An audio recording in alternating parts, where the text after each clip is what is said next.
È un trionfo che guarda all'Europa ed una collaborazione che unisce generazioni e stili. Senit, che abbiamo qui in studio. Buongiorno. Buongiorno Senit, è un piacere, ti avevamo già sentita da remoto qualche tempo fa in quel di Londra. Esatto.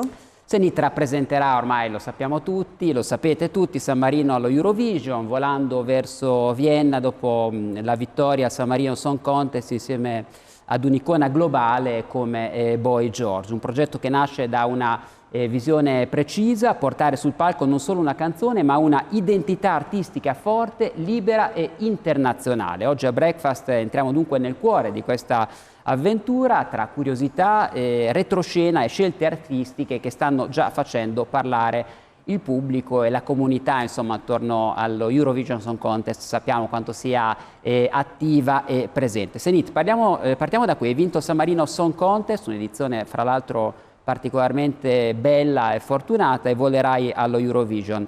La domanda è classica: quale emozione provi, insomma, in questo momento? Beh, tantissime emozioni, perché sono stata catapultata in questa avventura che effettivamente conoscevo già per quanto riguarda l'Eurovision. Ci speravo di vincere il contest perché ho un bellissimo progetto, e quindi sì, l'emozione è fortissima, la concentrazione è altrettanto, perché come sai Eurovision è davvero un grande impegno, non è soltanto canzone ma esibizione, staging, coreografia, cioè ci sono tanti piccoli cavilli che non devono essere mai sottovalutati. E poi sono felicissima di rappresentare nuovamente la Repubblica di San Marino, nonostante, lo ricordi sempre, sono italiana, ma ho avuto questo grande privilegio di conoscere San Marino parecchi anni fa, che mi ha concesso e mi ha supportato e sopportata nelle mie avventure, quindi dai, sono contenta di tornare a Eurovision con almeno per San metà Marino. ti possiamo considerare San Marino. Sì, esatto, insomma, ormai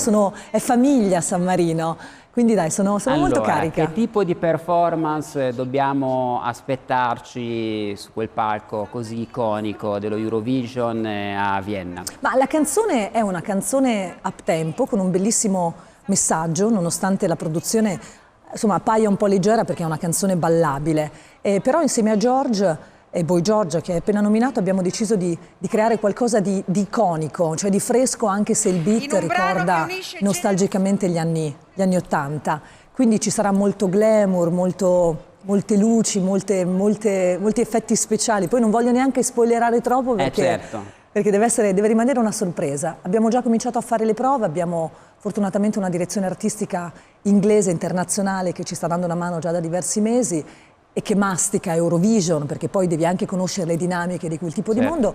E quindi dai, ci stiamo preparando molto bene. Ci sarà da ballare, come dire, da divertirsi sicuramente. E allora torniamo al featuring con Boy George. Quando era nata l'idea, Senit, di coinvolgerlo in questo progetto? La canzone Superstar nasce prima dell'idea di partecipare al contest e quindi di provare ad andare a Eurovision. Io sono in continua ricerca con brani nuovi, perché comunque è sempre giusto così informarsi, curiosare anche tra vari autori, produttori. Sto lavorando da tanti anni con una crew di produttori esteri, danesi, con i quali ho deciso di intraprendere anche questa avventura nuova di Eurovision. Quindi Superstar è nata ormai l'anno scorso, a fine dell'anno scorso, però mi mancava qualcosa e quindi ho fatto la follia di chiedere la partecipazione di questo featuring. No, sto sorridendo perché nel frattempo vedo le varie immagini delle mie avventure, qua c'è Canzonissima, no? È stata con il trionfatore di Sanremo, fra l'altro, con Salda Vinci vi rincontrerete a Vienna, e qui invece con Boy George. Quindi ti stavo dicendo che Superstar è nata prima e l'idea di coinvolgere George mi è venuta così durante lo studio. Ho detto, ma scusate, ma perché non proviamo a creare evidentemente una era già nel tuo immaginario artistico. C'era, però non pensavo potesse succedere. Invece sono stata forse un po' arrogante, ma ci ho provato e ha funzionato. A Giorgio è piaciuto il progetto, a volte premia, esatto.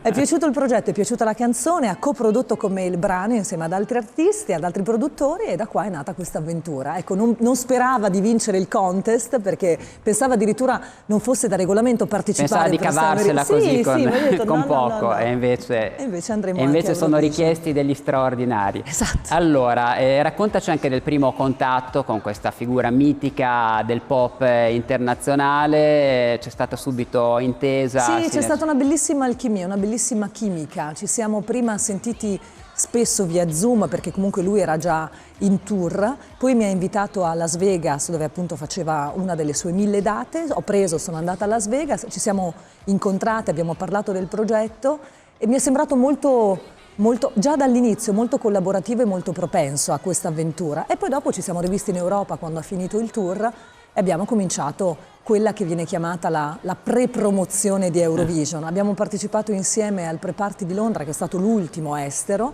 e adesso ci stiamo preparando, insomma stiamo scaldando i motori poi per Vienna. Persona carinissima, una grande icona ma molto umile, poi con una grande esperienza ovviamente, certo. con tanti... Proprio sul lato professionale cosa ti ha colpito di più nel lavorare con lui? Beh, è una persona piena di esperienza e con grandi, come dire, rimane sempre molto curioso, ha 40-50 anni di avventure, cioè parliamo di un'icona fenomenale, però riesce sempre a mantenere questo lato molto illuso, molto fanciullesco e mi piace, e anche con grande entusiasmo.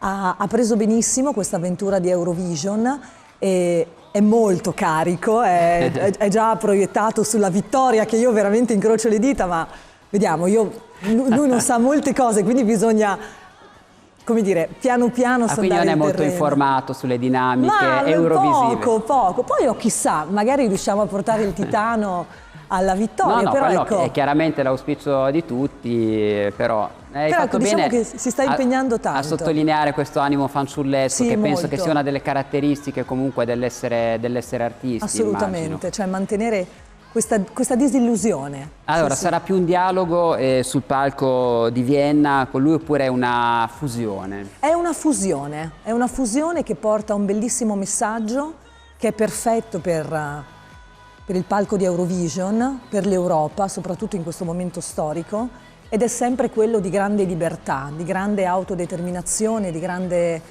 speranza. Certo. Superstar è un inno, è un grido, perché ognuno di noi dentro di sé è una superstar ed è quello che cerchiamo di raccontare attraverso questa canzone, ma in maniera molto leggera, che non è superficiale, ma è molto così, leggera.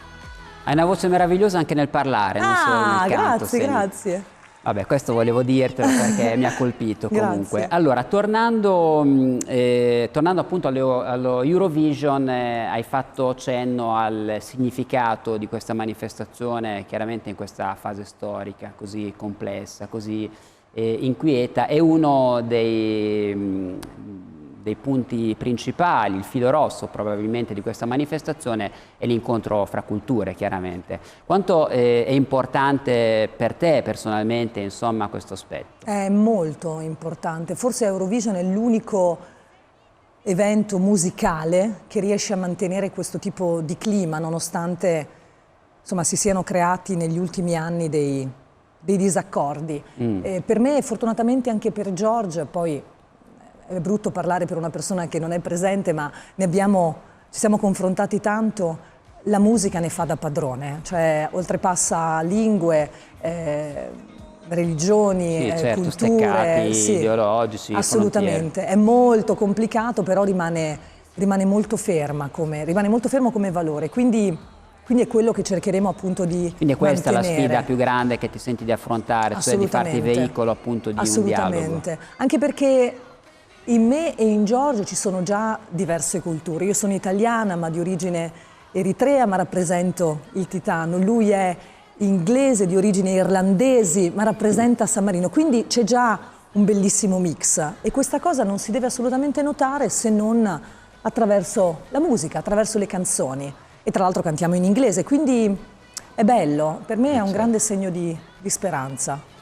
Eh sì, poi San Marino ha sempre comunque puntato sul dialogo interculturale e interreligioso e quindi siete ottimi rappresentanti, insomma, di ciò che San Marino rappresenta nel suo DNA valoriale. Tra l'altro la bandiera rappresenta la libertà, quindi certo. Quale messaggio migliore? È il messaggio fra l'altro che si legge quando si entra ogni volta nella Repubblica di San Marino.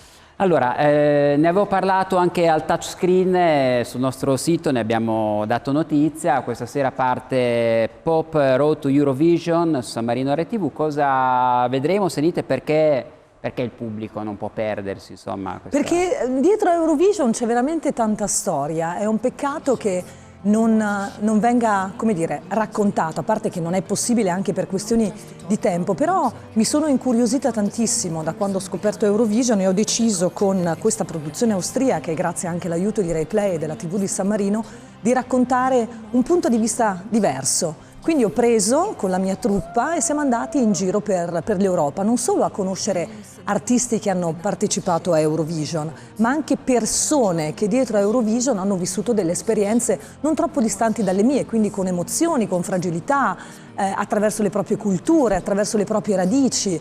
Ed è stato molto bello, per esempio, scoprire in Italia, a Bologna, che è la città dove vivo, i 3 ragazzi del volo che hanno partecipato per l'Italia nel 2014, se non sbaglio, con grande amore. Mi trovi un po' impreparato. No, vabbè, magari mi sbaglio anch'io.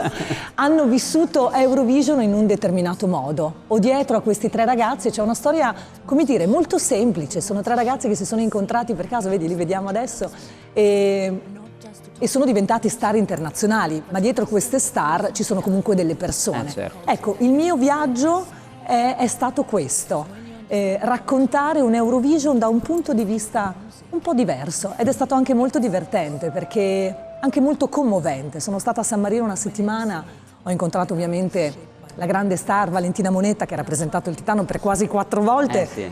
però ci sono stati racconti molto, molto intensi, molto teneri. Questo è Pop Road. Allora, se dovessi, Senit, descrivere questo momento della tua carriera con una parola, quale utilizzeresti? Ah, felice, pieno. Io mi sento molto, molto grata, indipendentemente da tutto quello che potrà succedere. Poi so benissimo che Eurovision è una competizione, però come dicevo prima fuori onda, per me è diventata una missione, cioè a me piace Eurovision, mi piace poter ripartecipare per il Titano, mi auguro di riuscire a portare San Marino in finale come è successo 5 anni fa, ma soprattutto mi voglio divertire, non ho grosse aspettative, quello che succede succede. Questo è lo spirito giusto, probabilmente. Sì, sto facendo di tutto, ho fatto di tutto, mi sto anche molto, anche perché sul piano emotivo stancando. immagino che sia una prova veramente tantissimo, veramente tantissimo. terribile, non so se è il termine giusto, però no, insomma, in maniera positiva, ecco, ovviamente. No, esatto, se la si prende nel modo sbagliato No, a livello è vero. emotivo diventa una catastrofe, però no, invece la sto prendendo molto bene. La parola felicità, la parola serenità in questo momento mi rappresenta parecchio. Quindi la prendo così. È un bel modo per affrontare quel palco così importante. È l'evento non sportivo, se non sbaglio, più seguito al mondo. Quindi, insomma, stiamo parlando di numeri pazzeschi, milioni e milioni di persone. E allora, è un viaggio, quello di Senit, che parte da San Marino, arriva al cuore dell'Europa. Noi chiaramente ti facciamo un enorme in bocca al lupo per Vienna, noi saremo lì a tifare, a raccontare ogni passo di questa bellissima avventura. Grazie Senit. Grazie mille, grazie davvero. Appuntamento, poi ricordiamolo, anche su San Marino RTV con Pop Road to Eurovision, questa sera fino al 1° maggio e da martedì 5 fino a venerdì 8 maggio alle 20:15, insomma il viaggio è appena cominciato.